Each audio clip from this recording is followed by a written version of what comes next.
Doit-on exploiter le pétrole dans le parc de Virunga? En tout cas, certaines organisations s'y opposent. Au Parlement, on en a déjà parlé sur ce plateau. Je reçois François Écouillé, député national également, rapporteur de la commission environnement à l'Assemblée nationale. Bonsoir et bienvenue. Bonsoir Claude. Pourquoi doit-on exploiter le pétrole du parc de Virunga où il y a une si grande masse d'animaux? En fait, d'abord, on doit circonscrire les cadres de manière générale. Pourquoi doit-on exploiter du pétrole au Congo? Parce que le cas du parc Virunga n'est pas un cas particulier. Il y a une superposition des bassins pétroliers et des aires protégées sur toute l'étendue de la République du Congo. Quand vous regardez les bassins côtiers qui est vers Mwanda, il y a le parc de mangrove. Quand vous regardez les bassins de la cuvette centrale, il y a les parcs de Salonga, de Garamba et de Lomami. Quand vous regardez les différents Graben à Albertine, il y a les parcs de Virunga, il y a les Graben Tanganyika, Upemba, Moero, Benguelo. Partout dans ces endroits, il y a des parcs. Oui. Et donc, si on se dit qu'on n'exploite pas le pétrole dans les parcs, c'est qu'on n'exploitera jamais du pétrole en République du Congo. D'autre part, quand nous regardons les pays voisins, je vais vous citer quelques pays. Oui. L'Angola, il a 65 milliards de budget, Oui. avec une population d'autour de 12,8 millions d'habitants. Oui. Vous regardez le Congo-Brazzaville, il a un budget de 11 milliards de dollars avec une population avoisinant 4 millions. Vous avez le Gabon qui a un budget de 9,5 milliards avec une population de 1,5 million d'habitants. Oui. Nous voyons un dernier exemple, la Guinée équatoriale, qui a une population de 1 million d'habitants avec un budget de 11 milliards de dollars. Qu'est-ce qui nous différencie de ces pays-là? Ils sont tous des pays miniers, Oui. ils font l'agriculture, mais l'élément différentiel majeur qui nous différencie avec eux, c'est qu'ils sont tous des grands producteurs du pétrole. L'Angola produit 1,7 million de barils par jour. Nous n'en produisons que 25 000 barils. Mais ce n'est pas pratiquement le même cas parce qu'en Angola, je ne pense pas qu'on a détruit tout cet écosystème. Nous allons y arriver, Claude Birganine. Il n'est pas question ni de détruire les parcs, ni de détruire les hommes. Il est question de faire une gymnastique équitable entre l'exploitation des ressources épuisables et la gestion des aires protégées. Et nous ne sommes pas les premiers pays au monde à le faire. Près de nous, ici, au Gabon, on exploite du pétrole. Donc pour vous, c'est un risque quand même à courir. Nous allons y arriver. Oui. Et je vous donne d'abord les cas, parce que les gens ont l'impression que nous voulons faire ce qui n'a jamais été fait au monde.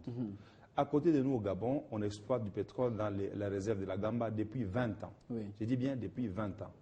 À côté de nous, au Congo-Brazzaville, on est en train de faire l'exploration dans un parc consacré aussi patrimoine mondial de l'humanité. Oui.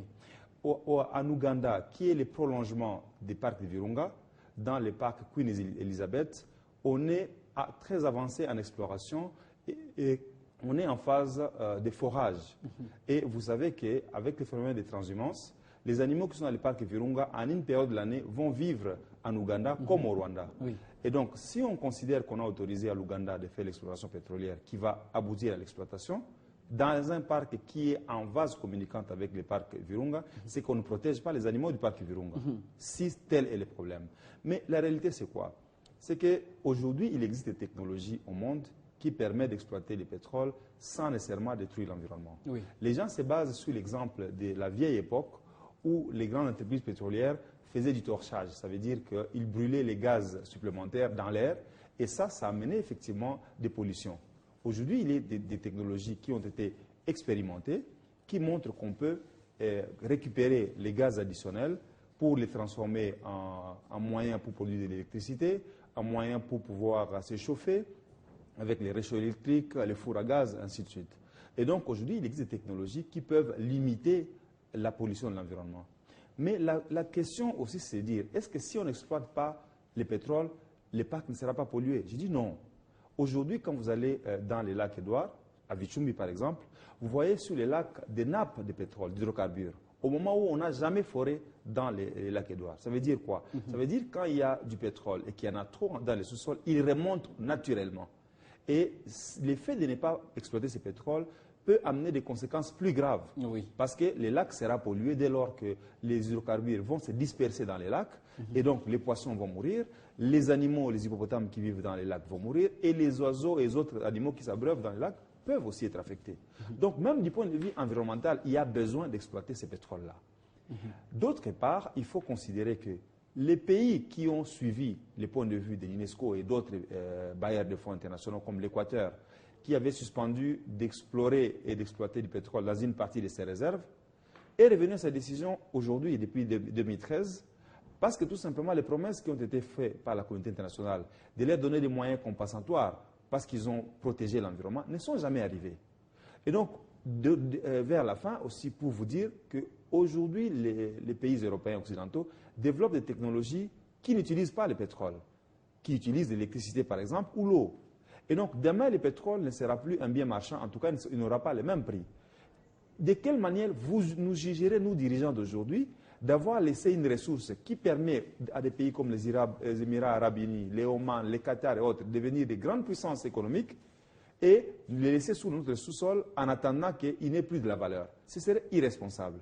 Mais simplement, c'est que l'on dit, et nous, environnementalistes, nous disons, c'est que nous devons le faire en usant des technologies qui soient les moins polluantes possibles, en protégeant les animaux, effectivement. Parce que nous considérons que les parcs est une ressource non épuisable. Les animaux peuvent se multiplier d'année en année et les touristes peuvent nous amener assez de richesses. Simplement, bien évidemment, nous devons aussi avoir les moyens de protéger ces parcs.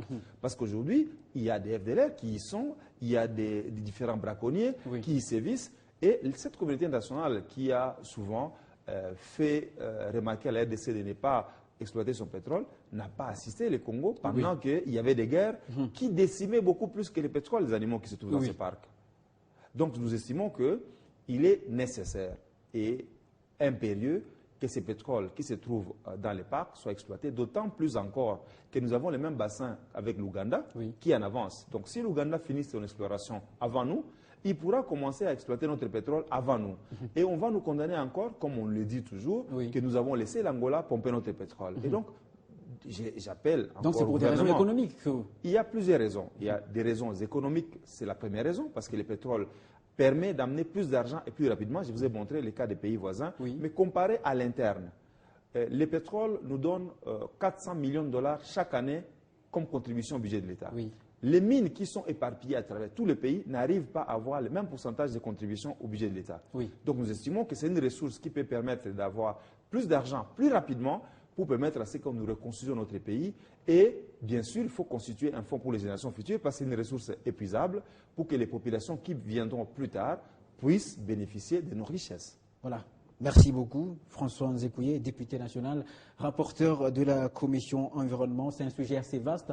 Nous aurons certainement le temps d'en parler aussi largement. Merci d'avoir répondu à notre invitation. C'était un plaisir, Claude Biganiné. Et comme vous l'avez dit, j'espère bien que nous aurons une émission plus élaborée pour faire comprendre à la population congolaise l'intérêt d'exploitation du pétrole, mais en même temps la préservation de nos écosystèmes. Voilà, c'est ça. Merci à vous. Nous poursuivons ce grand journal avec la grande édition du journal tout à l'heure dans un peu plus de 11 minutes avec Grâce Moussonkole et Grâce Salambo à la revue de presse. On se retrouve après le journal.